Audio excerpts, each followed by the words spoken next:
Has someone ever tried to make you feel guilty for choosing yourself? They say family cuts deepest when it smiles while twisting the knife. And let me tell you, that Easter Sunday, my mother smiled wide. We were all gathered around the table, a dozen dishes laid out like a Norman Rockwell painting soaked in wine and repressed memories. The ham was dry, the eggs overdone, and my brother's girlfriend wouldn't stop calling the deviled eggs cute. But none of that mattered. The moment burned itself into my mind when, mid-chew and mid-sip, my mother laid her fork down, took one long breath, and said, with that calm, church voice tone she uses when she's about to ruin your week, "We've done enough, you need to start paying your own way." I didn't even blink. Didn't flinch. I just nodded and sipped my sparkling water, letting the bubbles sting my throat because it was the only way to keep the anger from crawling out of my mouth. No one looked up. My father reached for the rolls like she hadn't just thrown a grenade into the middle of the family. My younger brother, Tim, said something about football and his girlfriend giggled. Meanwhile, I sat there doing math not in my head, but in my soul. All the groceries I'd ordered to their house over the years. The mortgage payments I helped cover when my dad's pension check got lost in the system. The phone plan still sitting on my account, the one they'd never offered to pay for, not once. Not even a single month. The car insurance I quietly updated when Mom backed into the neighbor's mailbox and they didn't want to report it. And yet, here she was, my mother, who once cried on the floor when I told her I wasn't sure I wanted children, looking me dead in the eye and telling me I wasn't pulling my weight. The words were so absurd, so far from the truth, it was like watching someone complain about the sun being too bright after you gave them a flashlight. The worst part? I didn't say a damn thing. Not one word. Not even a "what the hell are you talking about?" I just nodded.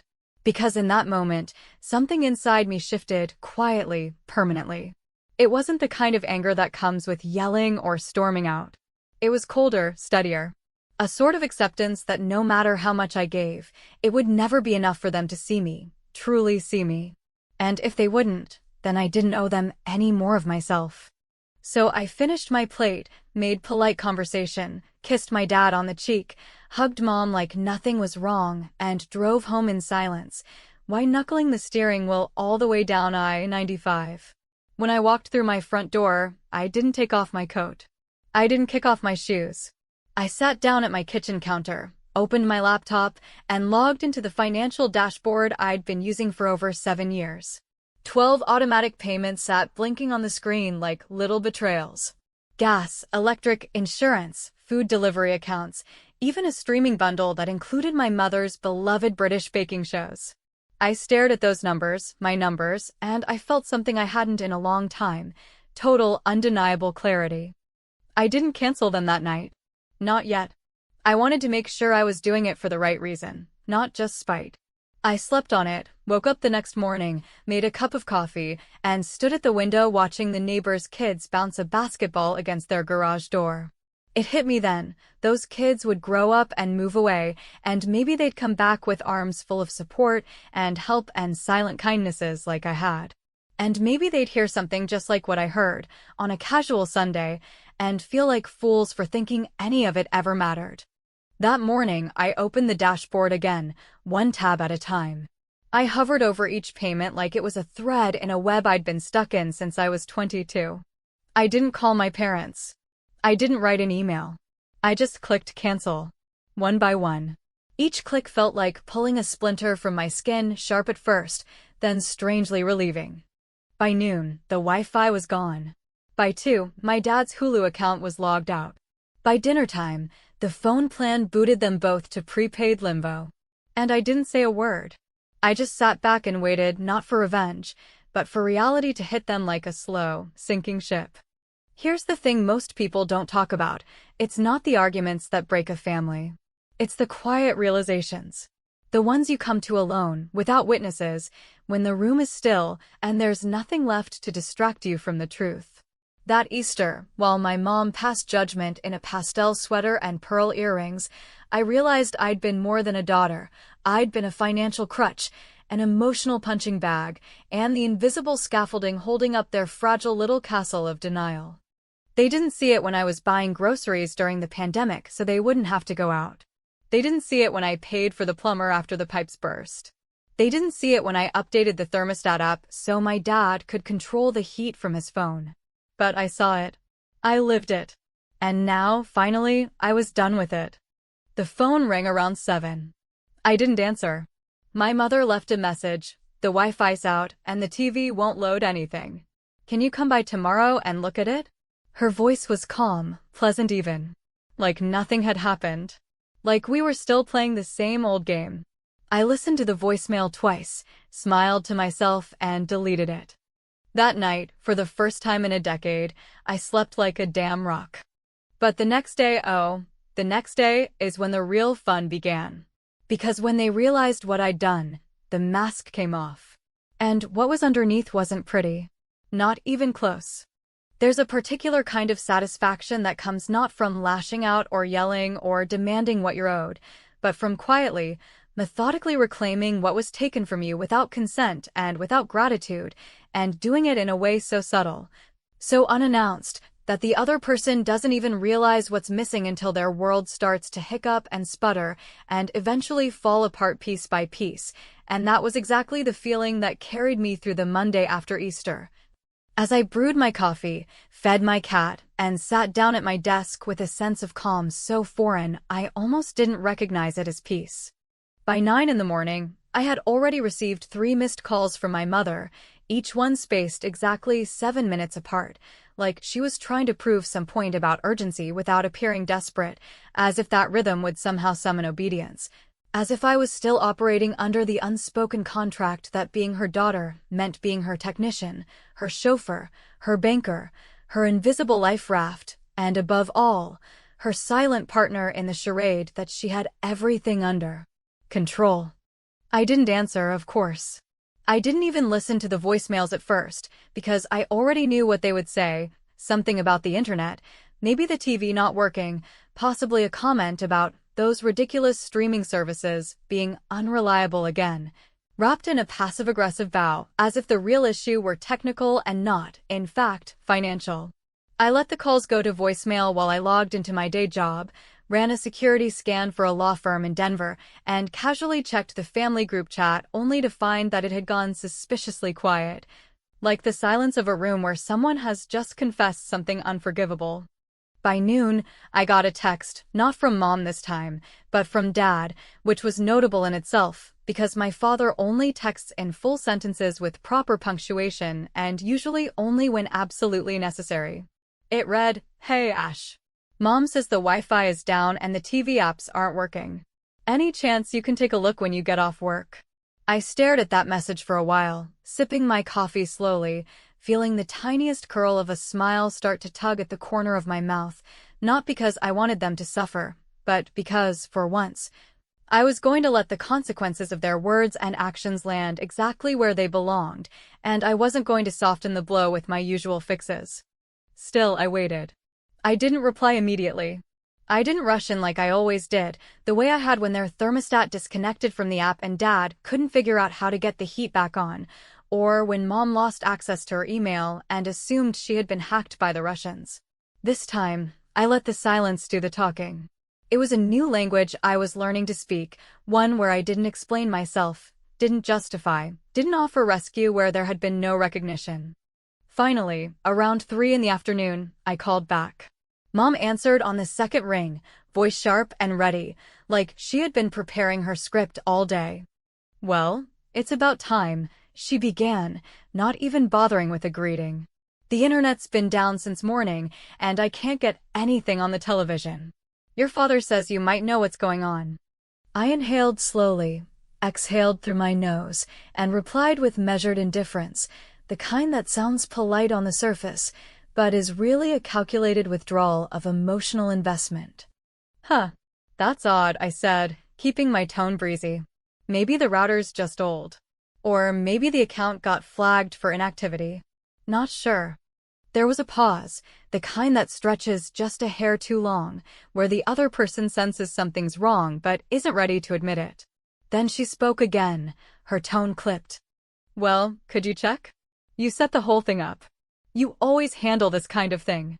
And there it was, the assumption, baked into her words like an unspoken law, that because I had done it before, I would continue doing it forever. That my help was not help at all, but an obligation, a duty carved into my existence simply because she had given birth to me. I let the silence hang for a moment longer, then replied, voice cool and detached. I don't think I need to anymore. Another pause. Longer this time. Like she had heard the words, but didn't know what to do with them. What's that supposed to mean? It means, I said, carefully enunciating each word, that I took your advice. You said you'd done enough, that it was time I started paying my own way. So I figured it was time for everyone to do the same. There was a sharp intake of breath on her end, and I imagined her standing in the kitchen, one hand on her hip, staring at the blinking modem like it had betrayed her personally. My father, probably in the next room, watching a blank TV screen, waiting for the world to correct itself without quite knowing what went wrong. You canceled the internet, she asked, voice rising. I canceled my payment, I corrected. The account was in my name. Always has been. And now it's not. You didn't even warn us, she snapped. You didn't even give us a chance to switch it over. I didn't get a warning either, I replied, when you decided to humiliate me in front of the family and pretend like I've been some kind of freeloader all these years. That hit something. I could feel it, even through the phone. The stunned silence. The realization. The frantic mental review of years of financial rescue she had quietly filed under, what daughters are supposed to do, without ever acknowledging the cost. She didn't apologize. Of course not. My mother doesn't do apologies. But she did go quiet. And that silence was worth more to me than any apology she might have scraped together through clenched teeth. Well, she said finally, this is childish. I didn't answer. I'm disappointed in you. I almost laughed, not because it was funny, but because it was such a predictable, tired move. When guilt doesn't work, shift to shame. When shame fails, declare moral superiority. It was the same pattern I'd watched for years. But this time, I wasn't biting. Then we're finally even, I said softly. Because I've been disappointed for a long time. I hung up before she could reply. Not out of cruelty, not to be dramatic, but because I wanted to preserve the clarity of that moment, the realization that I had drawn a boundary and stood on my side of it, alone but unashamed. I stared at my phone for a while after that, half expecting a flood of messages, angry or pleading or both. But nothing came. Just silence. And in that silence, I felt something settle inside me, something solid, something that felt suspiciously like self-respect. But deep down, I knew this wasn't over. Not by a long shot. Because people like my mother don't just accept consequences, they fight them, deny them, twist them into new accusations. And sure enough, by the next morning, the real storm had begun. The morning after I shut everything off felt unnaturally quiet, not the kind of quiet you find on a peaceful day, but the kind that hums with the knowledge that somewhere, someone is angry, confused, scrambling, and likely rehearsing their next line in a drama they didn't know they started. I woke up early, not because I had to, but because my body was buzzing with something between adrenaline and relief, that rare intersection where clarity meets consequence, and you know in your bones that the moment you've been avoiding for years is finally, irreversibly here. My phone, predictably, was already lit up, 3 missed calls from my father, 1 from Mom, 2 text messages in the family group chat that used to be filled with pie recipes and appointment reminders, and now read more like miniature emotional grenades. The first message was from Mom. It would have been decent of you to give us a heads up. Your father missed a Zoom call this morning, and the internet is still not working. I thought we raised you better than this. The second was from Dad, and his tone, while more tempered, cut just as deep. Ashley, I don't know what's going on, but this isn't like you. Can we talk, please? I read both texts twice, not because I needed to absorb the content, they were exactly what I expected, but because part of me, despite everything, still longed for someone to acknowledge not just the action I took, but the years of actions I never spoke about. The sacrifices I made that were dismissed as obligations, the quiet, exhausting commitment of keeping other people afloat while no one ever asked whether I was drowning. I waited until noon to respond, not to be petty, but to give myself space, real space. the kind I never used to allow myself when it came to them. And when I finally called back, it was Dad who answered, his voice a little softer than usual, tinged with confusion more than anger. Like he was still trying to piece together how we got from Easter brunch to the Wi-Fi going dead and his daughter suddenly going radio silent after nearly a decade of uninterrupted reliability. "Hey, sweetheart," he started, like nothing had happened, like we were just picking up where we left off last week, as if my silence was a temporary glitch and not a decision. "Your mom's pretty upset, and I gotta be honest, I don't totally understand what's going on here. Can we talk?" So I told him. Not all of it, not the parts about the resentment or the way my mother's voice still lingers in my head every time I doubt myself, but enough. I told him that for the last 7 years, I had quietly taken over their internet account, their phone plan, the car insurance when the rates jumped too high for them to manage, the grocery delivery that showed up every second Tuesday like clockwork. I told him that each one of those small things they never seemed to notice was a line item in my budget, not because I was keeping score, but because I needed to know how much I was giving and how much of myself I was losing in the process. I could hear the shift in his breathing as I spoke, that slow, careful inhale of someone who's beginning to understand they missed something important. He didn't interrupt, which surprised me. He just let me speak. And when I finished, when I laid it all out in plain language, with no blame, just facts, he was quiet for a long time. "I didn't know," he said eventually, his voice low. "I didn't realize you were doing all that." I believe him. Or at least, I believe he believed that. Because in our family, not knowing was always easier than asking, and asking was something that made people uncomfortable, because it risked revealing that the version of reality they'd built, the one where parents give, children take, and everything somehow balances in the end, might not hold up under scrutiny. "I didn't need you to know every detail," I replied, trying to keep my voice steady, but I needed someone to at least recognize that I've been holding the roof up with both hands, and it's exhausting. He said something about talking to Mom, about figuring things out, and I told him gently that this wasn't something to be figured out in a single phone call or over a polite dinner where everything gets swept under the rug again. I told him I needed space, and for once I meant it. Not as a threat, not as a punishment, but as an act of survival. And to his credit, he said okay. But later that night, the real test came. Mom called around 8. I didn't answer the first time, but I picked up on the second because I knew she wouldn't stop, and I wasn't afraid of her anger anymore. She started immediately, her tone brisk and layered with that distinct blend of martyrdom and accusation she'd perfected over the years. "So now we're just canceling things without even a conversation," she said, skipping any greeting entirely. "Just deciding unilaterally that you're done?" I could have gone down the path of defending myself, of reminding her that it was she who had made the declaration at Easter brunch, that she had looked me in the eye and said, "We've done enough." As if I had been a leech clinging to their ankles instead of the invisible scaffolding keeping their lives from collapsing.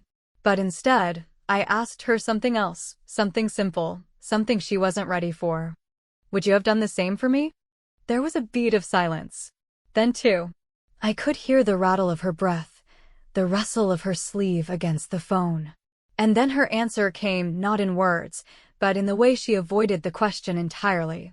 "This isn't about tit for tat, Ashley," she said sharply. "This is about respect. About family." "No," I said quietly, "this is about convenience. And what happens when the person who made your life convenient finally says no?" She started to argue, but I didn't let her.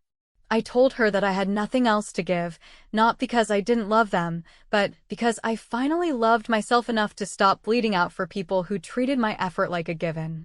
I told her that for the first time in years, I was prioritizing my own needs, and if that made me selfish in her eyes, then maybe her definition of family had always been a little skewed. I ended the call with a calm she couldn't shake, and as I placed my phone face down on the coffee table, I felt the weight of generations pressing against my spine, the burden of being the good daughter, the one who fixes, smooths, absorbs, and stays quiet. And for once, I let that weight slide right off my shoulders. But I knew this wasn't the final act. My mother doesn't lose control without attempting to reclaim it in some new, more subtle form. And the next time the door to our history creaked open, it wasn't her who walked through it, but someone I hadn't heard from in years, and he brought with him a truth I never saw coming. I hadn't spoken to Uncle Ray in close to 3 years, maybe 4 if I'm being honest, not because there had ever been any specific falling out or grand disagreement, but more because, like most extended family members who aren't directly involved in the daily maintenance of dysfunction, he had quietly faded into the background of our family story, present at funerals, Christmas Eves, and the occasional barbecue, but always just on the edge of things, neither fully in nor fully out, a peripheral character in a drama he probably understood better than anyone ever gave him credit for. So when he called me on a Wednesday afternoon, his number popping up on my screen like some relic from a chapter I'd long since stopped reading, I almost didn't answer. I stared at the name, thumb hovering over the red button, unsure if I was in the mood for another round of guilt or unsolicited advice wrapped in, I just want what's best for the family, pleasantries. But something in me paused, hesitated, shifted, and I picked up the call. His voice hadn't changed, still raspy in that friendly, gravel-paved way that men of his generation seemed to be born with, like their vocal cords came pre-weathered from decades of disappointment and unfiltered cigarettes. He didn't start with small talk, which I appreciated more than I expected. He simply said, "Hey kid, I heard there's been a bit of tension at the homestead. Thought maybe it was time we talked." There was no judgment in his voice, just a kind of observational resignation, like he'd seen this all before and knew better than to pretend it wasn't exactly what it looked like. We agreed to meet at a little diner halfway between our places, one of those old roadside spots with cracked red booths and a jukebox that hadn't worked properly since the Reagan administration. He was already there when I walked in, nursing a black coffee and flipping through a local paper he probably didn't even care about, but I could tell by the way he folded it and pushed it aside when he saw me that he'd been waiting to say something heavy. He didn't waste time with formalities. As soon as I sat down, he leaned forward with his elbows on the table and looked at me with an expression I hadn't seen since I was a kid, a mix of concern and tired honesty that made me sit up a little straighter. "I need to tell you something about your mother," he said, not with spite or malice, but with the weariness of someone who's carried a secret for too long and finally found the person who deserved to know it.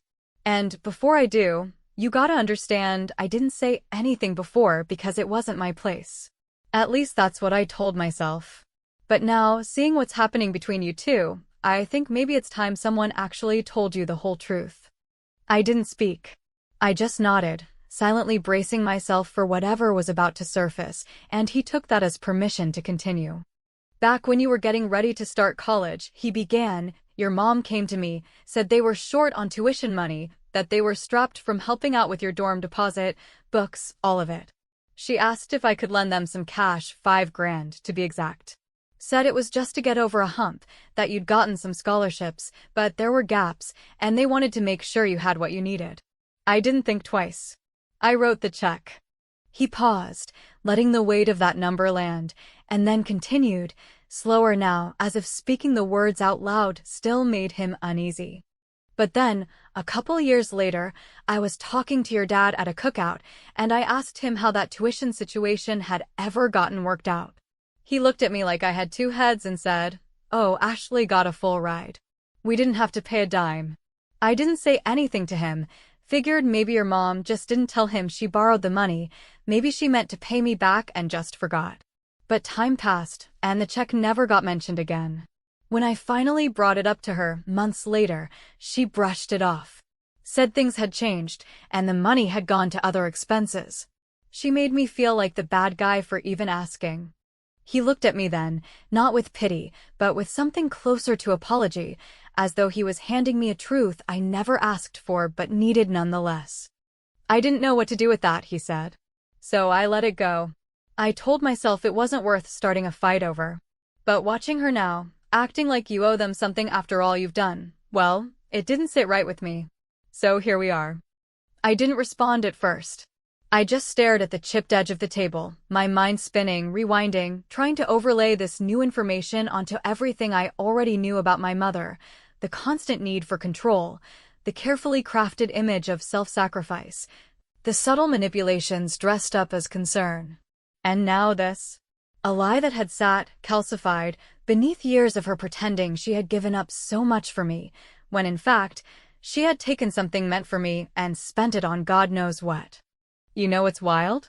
I finally said, my voice barely above a whisper. She's told that story for years. About how they paid what they could, how they struggled to give me a shot. She wore it like a badge of honor.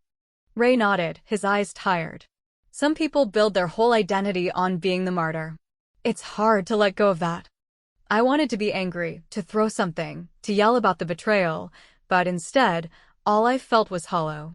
Not because the lie hurt, though it did, but because it confirmed something I'd suspected for a long time, that my mother's version of love was a transactional thing, something she doled out like currency, always expecting repayment with interest, never given freely. I left the diner that day with my uncle's words echoing in my head, and for the first time in weeks, I didn't feel conflicted about what I'd done. If anything, I wondered whether I had waited too long. All those years of loyalty, of invisible labor, of trying to be the good daughter, the reliable one, the fixer, I had been playing a game I didn't even know had rules, and the deck had been stacked against me from the beginning. But I also knew this wasn't just about money. It was about rewriting a narrative that had defined me for far too long. It was about finally seeing the ledger for what it was, not a list of debts I owed them, but a record of everything I had paid in silence. And if I thought the past few days had been revealing, nothing could have prepared me for what came next, when my mother, in one final act of control, tried to pull me back into the role I had just clawed my way out of. And this time, I had a choice. Answer the call or end the story. It happened on a Thursday evening, one of those oddly warm spring nights when the sky turns the color of a bruise and the air feels heavier than it should, like it's holding its breath for something, though whether that something is a storm or a reckoning, you don't know until it's too late to change course. I was sitting on my porch with a glass of white wine that had long since gone warm, watching the neighbor's porch light flicker on and off like a heartbeat out of rhythm, when the phone rang again. This time it was her, my mother, again, but unlike the previous dozen calls and texts she had sent in the days since I'd cut the cord, this one came with a simple message first. Can we talk face to face? Just you and me. No drama. No yelling. I'll make tea. There was something unsettling about the message, maybe the gentleness of it, or maybe just the fact that it was so different from her usual tone, sharper, quicker, always with a little bite behind the words. This time, she sounded tired. Not performative tired like she often played up at holidays, when she'd sigh dramatically and press a hand to her forehead to signal how much she did for everyone, but truly worn down. Like the scaffolding of control she'd built around herself was starting to sag under the weight of something heavier than even she could manage alone. I sat with it for a few minutes before responding, and when I did, I kept it short. Tomorrow at noon. I'll come by. I didn't say I was looking forward to it. I didn't pretend everything was fine. I just agreed, because part of me, maybe the smallest part, but a part nonetheless, wanted to hear what she had to say when all her usual armor was stripped away. The next day I arrived exactly at noon, pulling into the driveway that once felt like a second home and now looked, somehow, smaller than I remembered, as though the truth had shrunk it down to its actual size after years of it living so large in my mind. My father's car wasn't there, and for a second I wondered if he had made himself scarce on purpose, sensing that what needed to be said wasn't meant for more than two people. The front door was already cracked open when I reached it, and she was waiting just inside, wearing a cardigan I recognized from old family photos, one she always said made her feel put together. Her hair was brushed, her face bare of makeup, and for the first time in a long time, she didn't look like a woman preparing for battle. She just looked like a woman who had run out of places to hide. She didn't hug me. I didn't expect her to. She gestured toward the kitchen with a slight nod, and I followed, our footsteps echoing down the hallway in silence. 2 mugs sat on the table already, steam curling gently upward, and for a brief moment it felt almost like any other afternoon from my childhood, the kind where she'd ask about school, offer unsolicited advice about boys, and remind me that she had sacrificed more than I'd ever understand. But that illusion faded quickly when she sat down, folded her hands in front of her, and looked at me in a way that made it clear she had something rehearsed, something precise.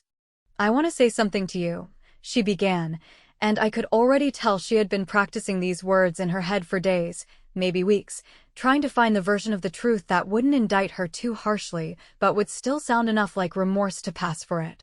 "I know things have gotten strained. And I know you've been hurt. But I hope you understand that everything I've done, everything we've asked, it was always out of love. Maybe I didn't say thank you every time. Maybe I expected too much. But parents aren't perfect, Ashley. We do our best with what we have." I didn't interrupt her. I let her speak, let her wrap her explanation in the language of motherhood and duty and generational exhaustion, because I knew that this moment wasn't about arguing facts. It was about acknowledging the gap between her reality and mine, and understanding that no amount of carefully chosen words was going to bridge it completely. "I just thought," she continued, "that if we didn't expect anything from you, you'd feel abandoned. Like we didn't believe in you. Like we weren't counting on you the way people count on the ones they trust the most." That line hit me in a way I didn't expect, not because it made sense, but because it was the clearest window into how she viewed love, not as a gift freely given, but as a burden of expectation. A ledger where being needed was synonymous with being valued. And suddenly, I understood something that had always felt like a splinter in my chest, but never quite had words. My mother didn't see me as a daughter. She saw me as proof. Proof that she hadn't failed. Proof that her sacrifices weren't in vain. Proof that no matter how messy her own life had been, she could produce someone, capable of holding it all together. "You never abandoned me," I said quietly, finally finding my voice. "You claimed me. You planted a flag in me and called it repayment. And I let you. For years, I let you." Her eyes flickered, but she didn't look away. Instead, she reached for her tea, took a sip, and placed it back down with a kind of slow, deliberate finality that told me she wasn't going to fight me on that point, maybe because she knew she couldn't, or maybe because deep down, some part of her had always known I'd figure it out eventually. "So," she said after a long pause, "where do we go from here?" I thought about that for a moment, really thought about it, not just the polite answer, not the diplomatic one I would have given a few months ago out of obligation and guilt and habit, but the real one. And when I finally spoke, I felt the words form not from my mouth, but from the center of me, that quiet place where truth lives when everything else has been stripped away. "I don't know," I said. "I don't know if we go anywhere. Maybe we just stop trying to pretend we're still in the same story." She nodded slowly, and I could see the understanding settle behind her eyes, heavy and unwelcome. There was no explosion, no breakdown, no dramatic ending. Just silence. And in that silence, the truth stood naked between us, undeniable and irreversible. I left 15 minutes later, not because I was in a rush, but because there was nothing left to say. We had spoken our truths, or at least enough of them to build a quiet, crumbling peace. As I backed out of the driveway, I looked up at the window and saw her standing there, one hand holding back the curtain, watching me not with anger or sorrow, but with something far more complicated, something that looked like the beginning of regret. Later that night, I got a message from Dad. Just one sentence: "We're proud of you. Even if we don't say it right." I read it twice, then deleted it without responding. Funny thing is, the house still doesn't have Wi-Fi. But for the first time in my life, I feel completely, utterly connected to myself, to the truth, and to the choice I should have made a long time ago. Maybe one day they'll understand why I walked away. Maybe they won't. But that's the thing about freedom, it doesn't wait for permission. It just quietly arrives, sits down beside you, and stays.